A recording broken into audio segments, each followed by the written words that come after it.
Hello friends, welcome to target for IQ. मैं प्राची आचार्य आपका स्वागत करती हूँ आज इस नए वीडियो में। तो ट्रांसफ़र ऑफ प्रॉपर्टी एक्ट का आपका एक चैप्टर 4 है जिसमें हम मॉर्गेजेस के बारे में बात करते हैं। मॉर्गेजेस एक बहुत इंपॉर्टेंट टॉपिक है जो कि आपका सेक्शन 58 से लेके चार्ज तक जो है आपका इंपॉर्टेंट सेक्शंस उसमें डील करते हैं। चार्ज आपका सेक्शन 100 में है। तो चैप्टर 4 किसी भी एग्ज़ाम में, चाहे आप SEBI grade a legal officer का एग्ज़ाम दे रहे हो या फिर आप जुडिशियल एस्पिरेंट्स हो या फिर टीपीए एज अ सब्जेक्ट आप पढ़ रहे हैं, तो उसमें मॉर्गेज पढ़ना आपके लिए बहुत ज़्यादा इंपॉर्टेंट होता है। तो अब हम मॉर्गेज यानी गिरवी रखना उसको समझने के लिए हम लोगों को एक चीज़ समझना होगा कि कर्ज़ किसको कहते हैं और कर्ज़ किस तरीके से लिया जा सकता है। ठीक है, तो कर्ज़ यानी कि लोन जो है, अगर उसको सिंपली डिवाइड किया जाए तो वो सिक्योर्ड लोन और अनसिक्योर्ड लोन में डिवाइड हो सकता है।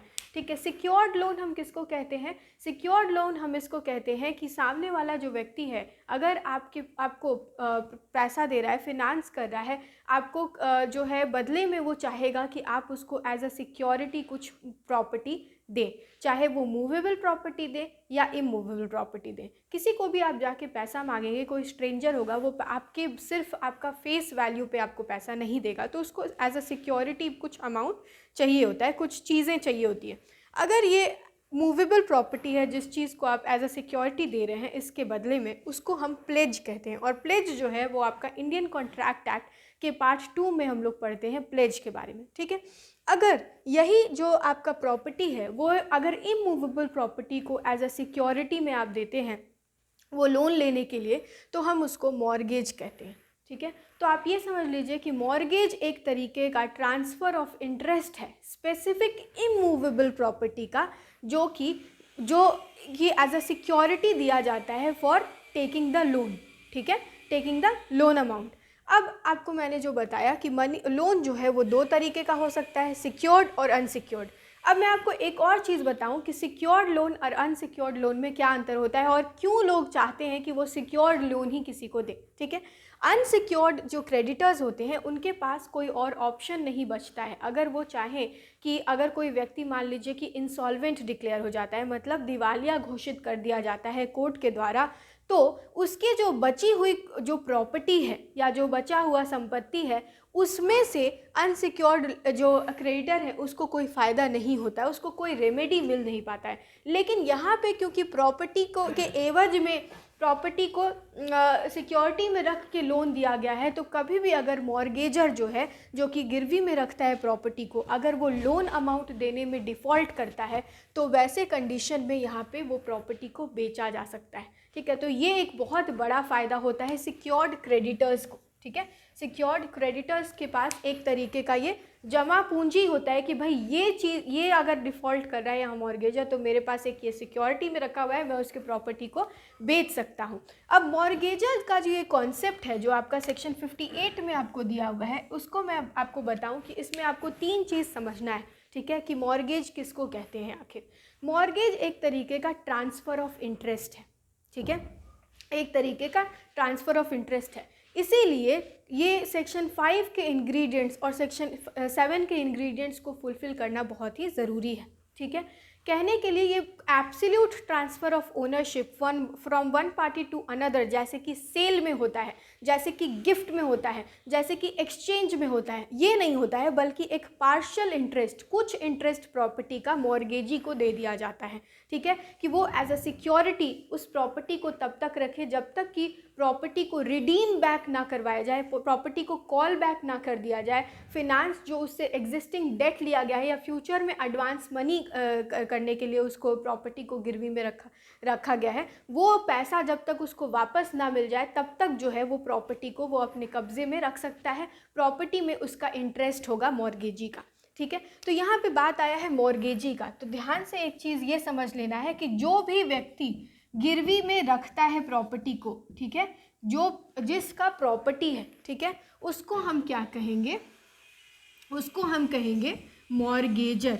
ठीक है, यानी जिसका प्रॉपर्टी है और वो गिरवी में जिसको प्रॉपर्टी को देता है, ठीक है, तो मॉर्गेजर है वो व्यक्ति।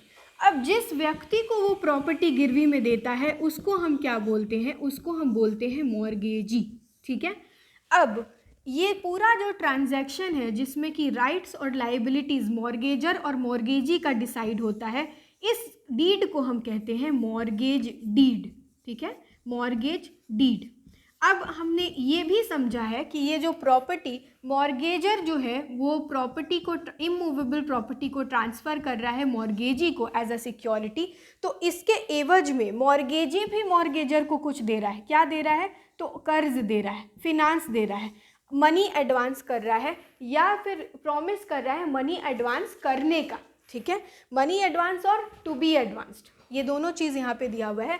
तो मॉर्गेजी मॉर्गेजर को जो ये मनी देता है, उस मनी को हम क्या कहते हैं? उस मनी को हम कहते हैं मॉर्गेज मनी। ठीक है, मॉर्गेज मनी। यहाँ तक आपको क्लियर हो गया?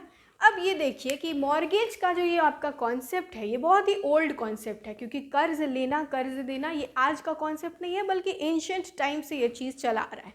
तो इंग्लिश कॉमन लॉ में ये देखा गया कि जो कोई लोग, जैसे मान लीजिए कि बहुत गरीब लोग हैं, या फिर ऐसे जो हैं डाउन ट्रोडन फार्मर्स हैं, उनके कंडीशन को देखते हुए जो मनी लेंडर्स थे वो बहुत फ़ायदा उठाते थे।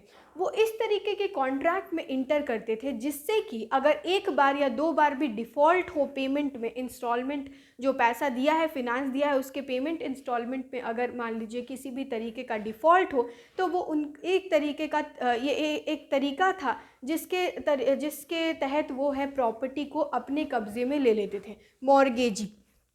ठीक है, इसको ध्यान में रखते हुए एक कॉन्सेप्ट आया जिसको हम कहते हैं once a mortgage always a mortgage. Once a mortgage, ये एक कॉमन लॉ का प्रिंसिपल है जो कि नोक्स वर्सेस राइस में भी इस्तेमाल हुआ है। इसमें है once a mortgage always a mortgage.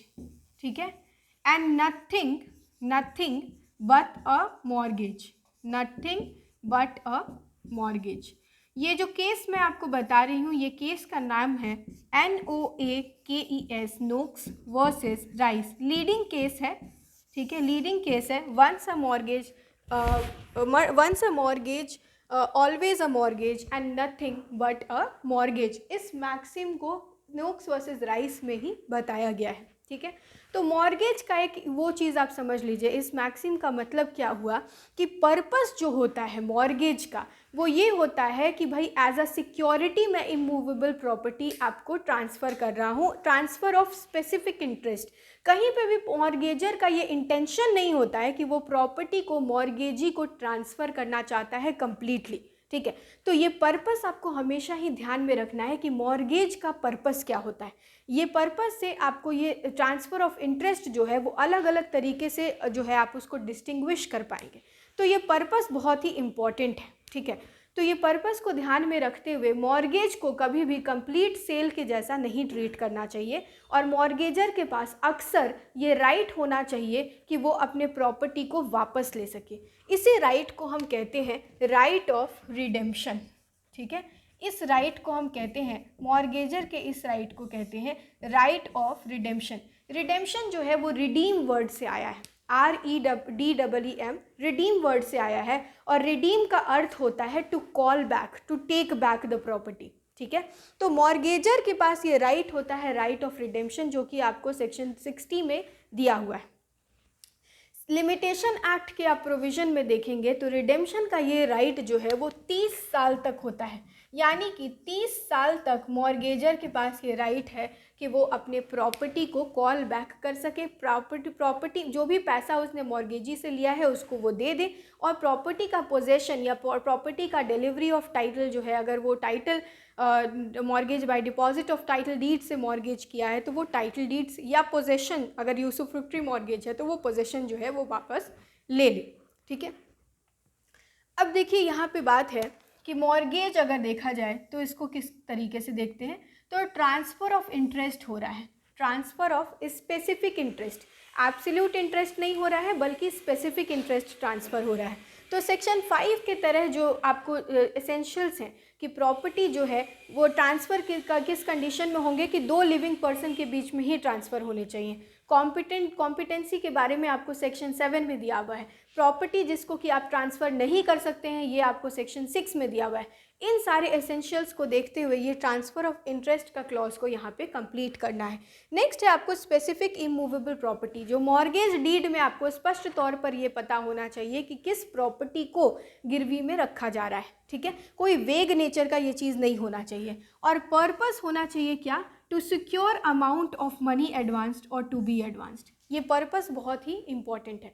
तो ये आपका एक ओवरऑल स्ट्रक्चर है जिसमें कि हम लोग समझे कि मॉर्गेजर किसको कहते हैं, मॉर्गेजी किसको कहते हैं, मॉर्गेज डीड किसको कहते हैं, मॉर्गेज मनी किसको कहते हैं, मॉर्गेज इन द सेंस इसको किसको कहते हैं, मॉर्गेजर का राइट ऑफ रिडेम्पशन क्या होता है। अभी तक हम लोग ये समझे। नेक्स्ट वीडियो में मैं आपको बताऊँगी कि मॉर्गेज कितने तरह का होता है, ठीक है, और अलग अलग तरह के मॉर्गेज में मॉर्गेजर और मॉर्गेजी का राइट और interest as well as liabilities किस तरीके से डिटरमाइन की जाती हैं। आई होप आपको ये वीडियो पसंद आया होगा।